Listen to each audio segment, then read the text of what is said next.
Hi, I'm Sue from A Life More Organised. I'm a certified KonMari Consultant and home organiser, and I help people to simplify their lives by tidying and organising their homes. I thought I'd pop on here today to tell you a little bit about my latest blog, which is all about keeping on top of children's artwork. We're all spending an awful lot more time at home at the moment, and if your kids are anything like mine were when they were younger, they're producing a production line of artwork and craft every day. So how are you keeping on top of it? So I've got some handy hints to help you get through the decision making of whether you keep a piece of art or not. The first one is really just to sit down with your kids, because actually it's really nice to involve them in that decision making. There'll be pieces there that they're really keen on, that they're proud of, and that they'd love to see displayed. Get them to help you in that decision making. I'd also really recommend popping the date that the painting was drawn on the back of it, and also maybe the title or just something explaining what the painting's of, because it's not always that obvious. Another suggestion is maybe you look to keep some of those key landmark pieces, the first time the child's drawn inside the lines, or the first painting of Mummy, or Mother's Day and Father's Day cards. I think it's really nice to keep hold of some of those pieces. In fact, we've still got a box in our loft with some pieces from when our kids were 2 or 3 years old, and they're now in their late teens and 20s. I've also got some great tips on the blog for displaying kids' artwork.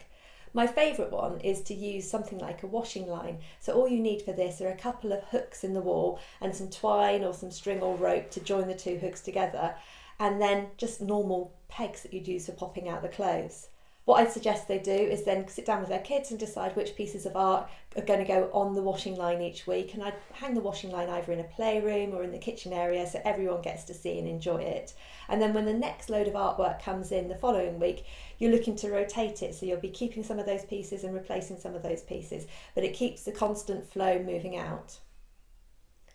My second suggestion is using something like a gallery wall. Now, gallery walls are really, really popular at the moment, and they're in all the home magazines, and this is where you have a display of lots of different paintings on one wall, but all grouped together. And those paintings can be either the same size or they can be different sizes. If you thought about doing this with your kids' artwork, you can do it really simply by just blue tacking paintings and pictures onto a wall, or if you want to make something a little bit more formal, then IKEA do great little frames, so you can frame each of the paintings and pop them along the wall, and they don't have to be all the same size. I think it looks quite nice mixed up a little bit with maybe an A4 size frame and then some A5 frames, and again get the kids to decide which of their pictures are going to go into each of the frames. My third suggestion is a little bit more permanent. It's to use wallpaper that's already got pre-printed frames. Graham and Brown do a fantastic wallpaper which is white with these black, almost like cartoon frames on it.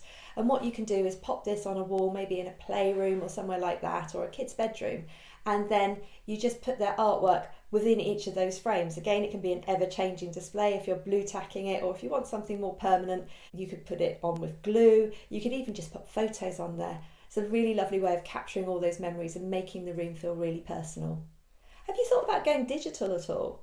So many of us create photo books when we get home from our holidays. We upload our photos from our cameras or our phones onto something like Photo Box, and then we use their software to create a photo book. Have you thought about doing it for your kids' artwork? I mean, it's a great way to keep a lasting memory of all those little pieces of art. If you're really organised, you could do something like create a photo book for each year of school, or just take some of those favourite pieces of art to do it.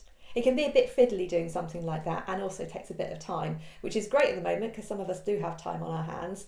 But there is a company called Doodle Nest who will send you a box, and you pop all the original artwork in the box and send it off to them, and then they do all the difficult work of taking photos of those pieces of art and creating either the collage board or the photo book. And then they send you a link so that you can actually look at a proof online, which you sign off before they print it, and then they return all that artwork to you, as well as the photo book or collage board. And I think it's a great way of just collecting all those bits of paper from around the house and turning them into something that everyone can enjoy for a lot longer time. And Doodle Nest have really kindly offered my clients 10% discount on their order. All you need to do is use the promotion code ALMO10, which is ALMO10, and you get that 10% straight off when you make an order with them. I've got lots more tips about looking after kids' artwork on my blog, which is Living a Life More Organised, and you'll find that on my website, which is alifemoreorganised.co.uk. I hope you found the tips useful, and I'd love to know how you get on if you try any of them out.